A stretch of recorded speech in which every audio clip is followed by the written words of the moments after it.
So actually, the screen went blank after the 85th question. Hey guys, it's Danica and welcome back to my channel. To those who are new to my channel, welcome. My name is Danica. I'm a registered nurse in the Philippines, here in the UK, and just recently as well qualified in the US by passing the NCLEX examination. And this is what this video is all about actually. It's gonna be about the exam experience. It doesn't include like the process on how to actually, be able to take the NCLEX, because that would be a separate thing. So this is just entirely what happened on the examination day and things like that. So yes, if you guys are interested in this video, then please keep on watching. Okay guys, so in the first video I did talk about why I took the NCLEX exam, and again, as I've just said earlier, this is going to be the whole exam experience. So it has been a week since I've actually passed or took my NCLEX exam in London. So to those who are just watching this video the first time being here in my channel, I am a Filipino citizen, so I'm just on a working visa here in the UK. I just wanted to include as well because I'm taking the exam in London and not really in the Philippines. It might be different because it might require you to have just local IDs, I think, if you're just taking the exam locally. But here, when I took the exam, I just needed to show my passport and nothing else.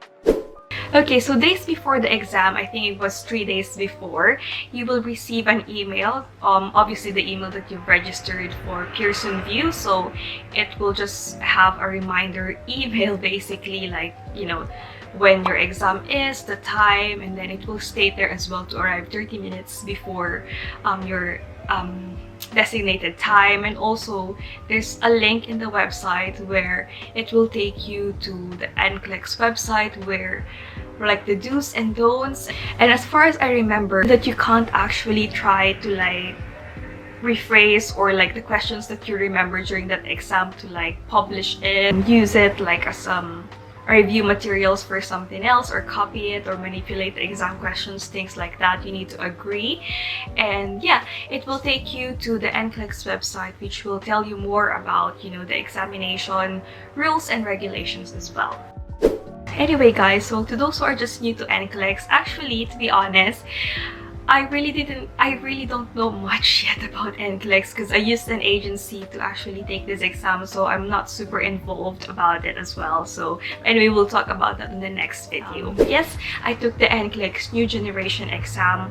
The thing about the NCLEX New Generation is the format actually, wherein there's a whole scenario, and then you'll have 6 questions as a follow-up with that scenario itself. So one whole scenario and then 6 questions that you need to answer about it. So you always need to go back to that scenario. Anyway, so the whole exam experience, what am I getting onto?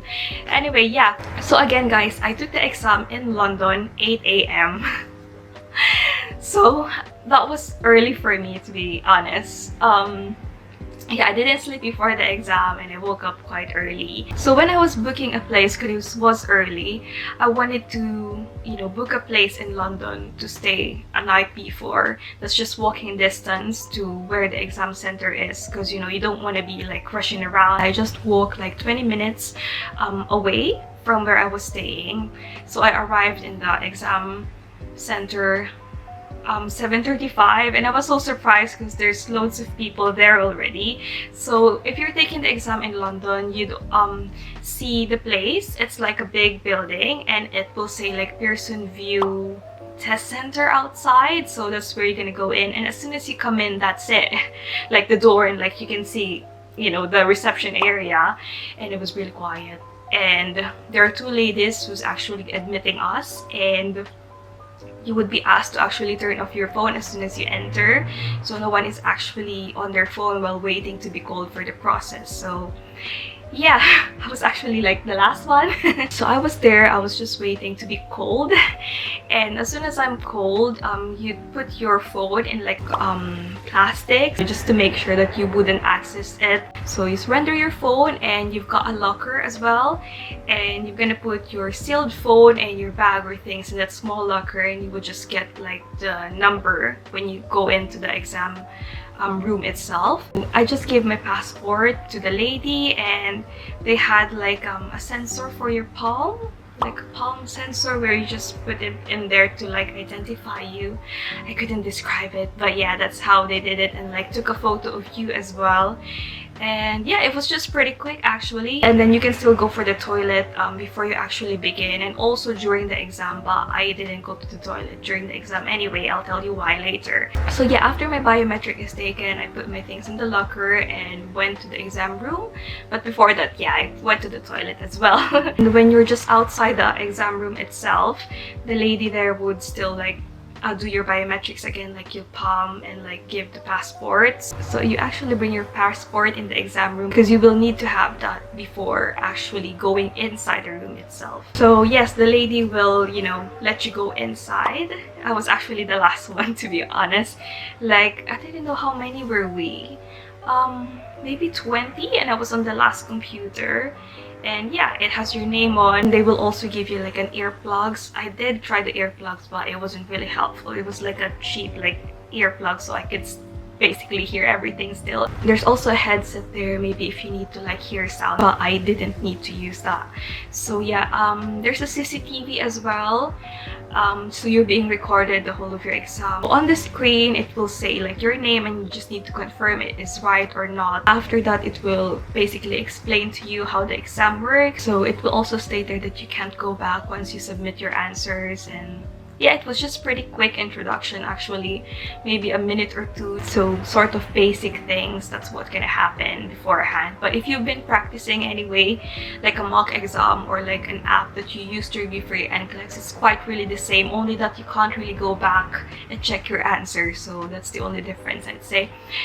There's also a paper that they give you for your calculations in case, and there's also a built-in like calculator on the exam, so if ever you need to compute anyway. So yeah, and you can also see on the screen actually how much time you actually have. So we're given 300 minutes to finish that exam. So as you all know, NCLEX is computerized, so it will adjust actually basing on if you answered the question right or wrong. So there are many things you can find online about, you know, like the hints if you're passing the exam or not, if you get more select all the apply, if you get more prioritization, and like the new NCLEX format, so things like that. But actually, when I was there trying to answer these things, you can't really think about it. To be honest, I don't think I really got like loads of like select all that apply. So I've got a few questions about the new NCLEX format where I get the scenario, and then the 6 questions is based on that scenario. And then I remember I've got a lot of like prioritization. Like for example, 4 patients arrive at the same time, which is the first one that you need to actually prioritize. So I've got loads of that. And actually, surprisingly, I didn't have any calculations at all, which is I'm really grateful, because I didn't really like delve or like review like computations. I just know the basic ones, but when I was reviewing, I didn't really have the chance to like, oh gosh, these computations and all. And mostly I've actually got like medical questions, not much on the maternal and child questions. So I don't know if that helps, you know. But yes, again, it's really hard to like predict what's gonna, you know, come out in your exam, as again, it's the computer that's analyzing your ability and stuff. So actually, the screen went blank after the 85th question. So I think before the NCLEX new gen, what most people are saying is that it shut down at 75, but now I think 85 is the minimum. And when they say like it shuts down or like the screen goes blank, so they say like, you know, you're most likely to pass, but still you can't be really confident about that. When it actually shut down at like 85, I was thinking like, okay, is that it? Like, I myself, I don't want to brag, you know, but I don't know if it wasn't that difficult or I just didn't really dwell into the questions because I'm actually the first to finish. I just took the whole exam for 1 hour and 30 minutes. I heard some noise, so I was a bit pressured, like, okay, I don't really want to be the last one to be answering. So I didn't rush myself, but I was just so surprised when actually it shut down and like everyone's still there. So I'm basically the last to go in and like the first one to finish. The 85th question, I just answered like a survey as well, so you can skip it if you don't want to. So basically, yeah, that's it. And then I just went out and like, yeah, the lady just signed me out as well using my biometrics. And also, before I forget, about the clothing, guys, it might be different in the Philippines because they might be more strict about it, but if you're actually going to read the NCLEX like website, it just says to wear comfortable clothing. I'm actually wearing a dress and like a sandal that time because after the exam I plan to, like, you know, go and explore London and just be stress-free. So I was, you know, I was wearing the clothes I wanted to wear to, like, you know, go and like, you know, travel a bit in London. So yeah, it was fine actually, but I'd say I'm the only one who's wearing a dress. Most of them is just wearing jeans and like sort of, you know, like the examination mode, which, you know, I took so many exams in my life and I'd say I would probably have, you know, worn those clothes as well. But you know, because it says they're like comfortable clothes really and there's no restrictions about wearing sandals or like trainers, it's fine, it's totally fine. But again, just double check because, you know, other countries might be different, so you know, just good to know. So yes, I think that's all. And then the lady just checked like the sealed pouch where you put your phone in to make sure it's intact and it wasn't accessed during the exam. And yes, again guys, we will talk more about like the review materials and some tips probably that I can personally give you based on the exam experience I had. Again, this is just all about the whole exam experience, and we'll make more videos about the processing and my agency and things like that. Thank you guys for watching this video and I hope it helped, and I'll see you again in the next one. Bye!